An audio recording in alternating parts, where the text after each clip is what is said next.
नारद ने कंसराज से कहा, खाओ कंसराज, उपाय हुआ?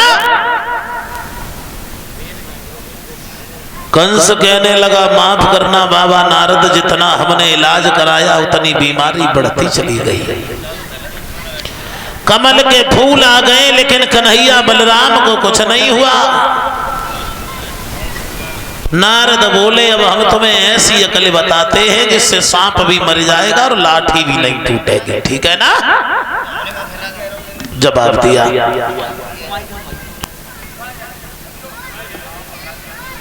एक काम करो, तुम अपने यहां धनुष यज्ञ रचवाओ और कन्हैया और बलराम को बुलवाओ।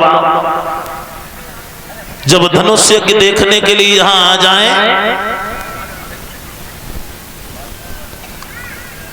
तो मार देना।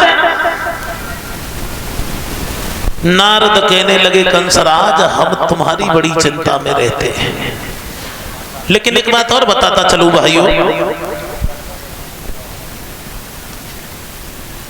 देव ऋषि नारद से कंस बड़ा हित करता था और जितने भी संत थे उन्हें जेल में डाल दिया। ऐसी कौन सी खूबी थी नारद में जो कंस की और नारद की बहुत उठती थी आपस में? नारद में खूबी थी भाई।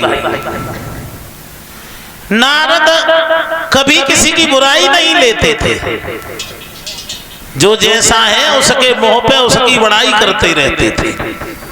ये खूबी थी, तुम्हारे मुंह पे तुम्हारे जैसी, दूसरे के मुंह पे दूसरे जैसी। और एक बात याद रखना, पहले एक नारद थे जिनसे देवता दुखी रहते थे। अब देखी जाए आज के जमाने में तो घर घर नारद हैं, इधर की उधर करने वाले। चार भैया अगर प्रेम से रह रहे हैं तो उनके बीच में ऐसी विघटन पैदा कराते हैं लोग। चार भैया चारों को अलग अलग करवाए के मानते हैं। एक लोग ऐसे ही रहे भाइयों, उन्हें इधर की उधर करने में बड़ा आनंद आता था। श्रोताओ, पूरे गांव को अकेले भाभई में डारे रहो करें। एक बार ऐसा हुआ,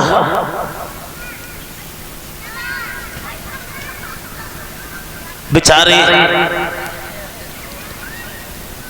एक बात सही मनहीन रहते थे। कौन सी बात से? पूरे गांव में अपनी चलाते थे, इधर की उधर करते रहते थे, लेकिन एक मन में चिंता थी, क्या उनकी शादी नहीं हो पाई थी, बिना ब्याह की थी। फिर मन में जो सोची, अगर हमाओ ब्याह न भाव तुम हो न काऊ को नहीं दी। गांव में दो चार होता है ऐसे भाई, कैसे वाले वे मन में जो सोचते हैं कि अगर ये काम हमने नहीं कर पाया तो हम दूसरे को भी नहीं करने देंगे। कोई अच्छा काम कर रहा है उसमें रोड़ा लगाने वाले, मान लीजिए जैसे आपने भागवत कराई, अच्छा काम है, और धर्म के काम में कभी उंगली नहीं करनी चाहिए। धर्म के काम में जो बने वो चंदा दो, न बने तो वैसे कह दो सहयोग में है, चिंता मत करो। लेकिन कुछ लोग ऐसे होते हैं जो उंगली करते हैं, अभी रुके जाओ, एक महीना बाद करा, चंदा हम पे ले तो हमारी बुराई भाई से लेने मन जाओ। अगर हमारी बात ना मानी हम 22 दिन कमेटी के बाहर। ऐसा नहीं करना चाहिए श्रोताओं, ये अपराध का काम होता है। किसी की बिटिया की शादी अगर अच्छे घर में हो रही है और तुम्हारे झूठ बोलने से वो रिश्ता और मजबूत होता है तो निसंकोच बोल जाओ। जैसे मान लो किसी की लड़की का विवाह हो रहा है तुम्हारे गांव में, और तुम्हारा वो रिश्तेदार है लड़की वाला, उसने पूछ लिया कि फलाने सिंह के लड़का के लिए तुम्हारे गांव में बिटिया को विवाह करो चाह रहे हैं, लड़का देखो कैसो का है। कुछ लोग जो कह देते लड़का तो ठीक है लेकिन खेत तो ना है। सांप झूठ बोलो अगर लड़का बढ़िया है तो। लेकिन एक बात और कहेंगे, माफ करना तुम लोग तो खैर हमारे उतना ही ब्याह करने जाता हो, हम तुम्हें न समझा पाए फिर नहीं समझाएंगे। एक बात और है, लड़की के माँ बाप जाते हैं, लड़का की इतनी छानबीन करते हैं, रिकॉर्ड तो खेत कितनो है। सबसे पहली समस्या खेत, लड़का चाहे लंगड़ो हो कोई चिंता ना है, खेत 100 बीघा हो वो चाहिए। भैया ऐसे खेती देखते हैं मानो बिटिया जा तक खेत में ही काम करने लगे, लेकिन देखना भी जरूरी है। अच्छा एक बात और है, अपने दिमाग से सोचो, कैजुअलिटी हर जगह होती है।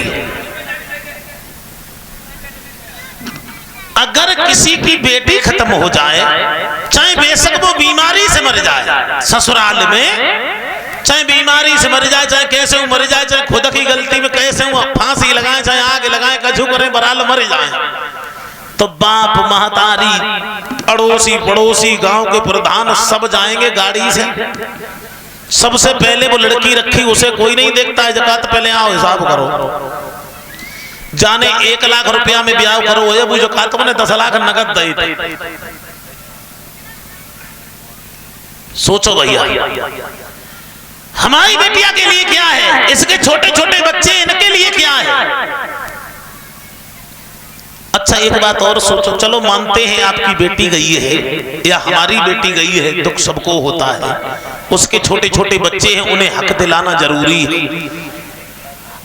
अब एक बात और सोचो, बाई चांस लड़का मर जाए, दामाद खत्म हो जाए, तो अम्मा दद्दा गुस्से दे जाएगा, को हमारी बिटिया कैसे जिंदगी काटेगी, लड़का तुम आओगा, अब हम क्या करें, तो मुकदमा।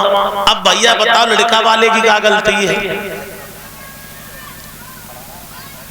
गलत है वकील साहब, गलत है कि नहीं? क्यों? उस घर का चिराग चला गया, कमाने वाला चला गया, और तुमने पीछे से 20 लाख का मुकदमा क्लेम और कर दिया, तो गलत है कि नहीं? अरे अपनी बेटी को सबसे पहले तो ये देखिए कि किस्मत दोनों की खराब हो सकती है, 5 उंगली एक जैसी नहीं होती है भाइयों, 100 में 1-2 खराब होते हैं। एक चीज सोचो, हमेशा याद रखना, एक कवि कहता है, राम न काऊ मारते ऐसे भोरे, राम नर खुदई मर जाता है करे करे खोटे काम।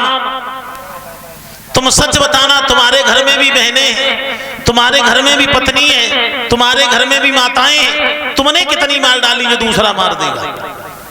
हमेशा याद रखो, दोष हमेशा चाकू का नहीं होता है, दोष गर्दन का भी हो सकता है जो वो कट रही है। हो जाते हैं 1-2 केस ऐसे। अच्छा एक बात सोचो भैया, जब 2025 गुजरेगी, जाने तो बहुत हालत खराब करी, जहां में सब आदमी मरे, कोई ड्राम में डरो मिलो, कोई कहूं डरो मिलो। अब मोदी जी को तो वैसे ही कहना है नारी सशक्तिकरण, अब रुक जाओ, नारी सशक्तिकरण मोदी जी का तो वैसे भी कहना है, अगर नारी सशक्तिकरण है तो इसका मतलब है कि पुरुष अशक्तिकरण, पुरुष की ताकत कम हो ही रही है, और हकीकत कमी है भाई। राशन कार्ड में माताओं का नाम, गैस कनेक्शन में माताओं का नाम है, हम लोग तो केवल वोट डालने के लिए। मेरे भैया एक लाइन का भजन बोले, मैंने एक दिन सोचा और लिखा इस कलयुग महिमा के बारे में, हे कलयुग महाराज तुम्हारी लीला परंपार है, जरा गौर करें।